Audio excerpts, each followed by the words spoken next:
Desperada. Bakit daw ako desperada? I am Vice President of the Republic of the Philippines. I am not going anywhere.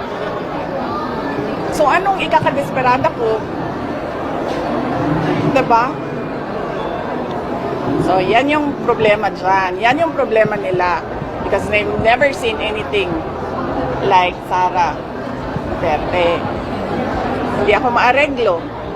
Hindi ako mabayaran ng budget, hindi ako mabayaran ng pera. Ang laki ng problema nila. Kasi ngayon, ayaw ko na tumahimik.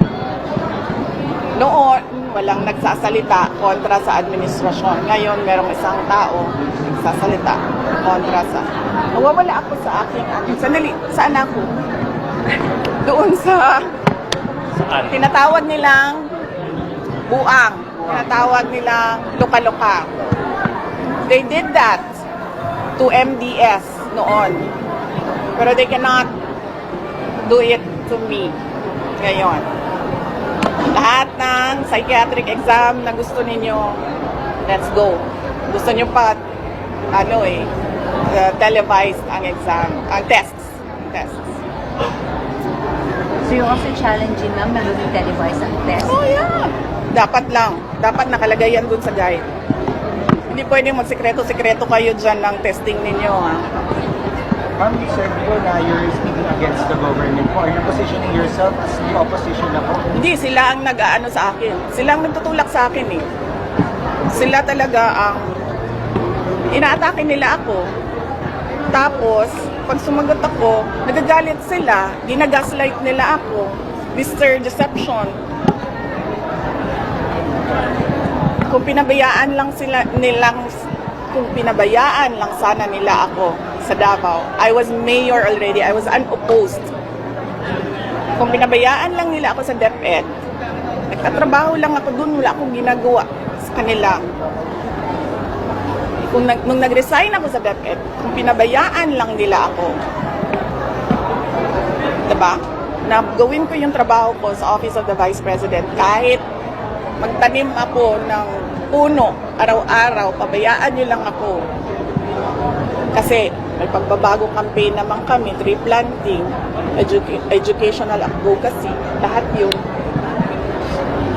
Problema sa kanila, nakikipag-away sila. Tapos kapag lumaban, yung inaaway nila, nagagalit sila. And sila yung nagsasabi na siya yung may problema. Hindi ako yung may problema. Hindi ako known na palaaway. Except kung inuunahan ako. Ma'am, anong tingin mo yung mga anak mo ni BBM at ni Senator Jaime, they are now coming to their defense? I will not comment sa mga anak mo because ang natural affinity ng mga anak is to defend parents. Ako lang naman yung anak na hindi nagde-defend kay PRD. Pero balik na rin natin. Ganun din si PRD sa akin. Ang natural affinity na gagawin, natural na gagawin ni PRD is to defend me. Diba? Sinasabi nila noon, ginagaslight din nila kami, diba? O kasi may destabilization sa PRD, may maiso. Ano mang ginawa ni PRD? Di ba nag-react lang sa ginawa nila sa akin? Eh, hindi nga ako nag-react nun eh. Hindi ako nagalit. Confidential funds? Ano sabi ko? Fine, sa inyo na yan. Fourth quarter, sa inyo na yan. Hindi ko ganamitin. Hindi ko naman kailangan yan eh. Napapadali lang talaga ang trabaho. Kasi nata-target mo yung trabaho mo.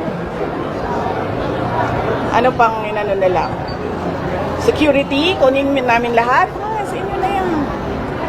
Budget, kukunin nila lang. Sa inyo na yan. Nagalit lang naman ako noong yung nangyari doon sa graduate, yung namatay doon sa Davao City, sa tear gas, sa panggugulpe, at yung mga pinukpok na mga tao. And ngayon, nagalit ako kasi sa paghabol-habol nila sa akin, yung mga kasamahan ko, hinahabol din nila. Excuse ko na lang, let's give them privacy. But one is already in depression. One is already contemplating suicide. One is in the hospital. May isa hindi nakakatulog. I agree sa pagmumura ha. Hindi dapat magmura kasi may mga bata naririnig. Pero gago talaga yan sila.